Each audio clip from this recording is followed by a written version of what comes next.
One of the big hits this year was the Tissot PRX, an automatic watch in the tradition of 70s timepieces and with a clear link to famous watch designer Gerald Genta. Key elements was a massive case which looks more like a building or gun turret, integrated bracelet and an overall geometric look. And now this watch was upgraded to the Tissot PRX Powermatic 18K Gold. Let's go over the basic specifications of a watch which could be the hottest model in its genre by now. Case diameter is 40 mm, length of the front surface also 40. To no form, and of course you get another measurement when you include the integrated end links, which substitute here the lugs. Thickness is 11 and we have sapphire crystals on both sides. Waterproof up to 100 meters. Under the exhibition Casebacks works the Powermatic 8111 with 23 jewels and a staggering power reserve of 80 hours. Price is 1,980 euros including VAT and about 1,850 US dollars. So let's begin with the overall form. First, these watches wear large. So if you fancy big timepieces and you think now, oops, 40 mm is too little, then don't worry. 40 mm should be enough here.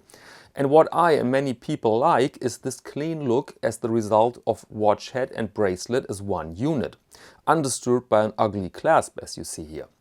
The dial color seems to be black, but it's in fact a dark brown. Clever choice because elements of brown you also find in the rose gold they've used for the bezel. 18 karat means really jewelry gold, and so this is by no means a beta watch. Even if you're careful, after some years you will see marks in this rather soft alloy. But the look is spectacular and well integrated.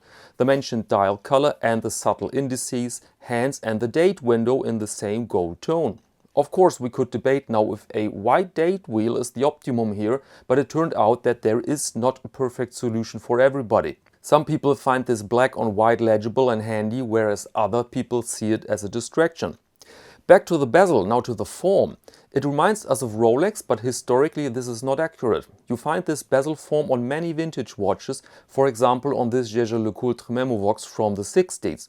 The form is not connected to one brand, but to a function. Every angle here reflects light in a different direction, so that you see something extremely lively on your wrist. Compare this with the older gold-plated bezel, then you see the difference. Now to the price. With shipping and perhaps customs we have reached the 2,000 euro or dollar mark for a Tissot. The regular PRX Powermatic retails at 660 euros including VAT or around 600 US dollars. So they have tripled the price for a golden bezel. Is this justified? In my eyes not entirely. The gold price has reached a peak, that's true, but a single bezel is a small part. So my theory is more that Tissot realized after the huge success of the regular PRX that they calculated the price more on the lower end. And now the time has come to compensate this with this wrist candy. And I think this plan could work because it is really wrist candy. As said, this watch could be the hottest piece in its tier and genre. And that said, allow me to close this episode. Thank you very much and see you next Monday to Watch of the Week.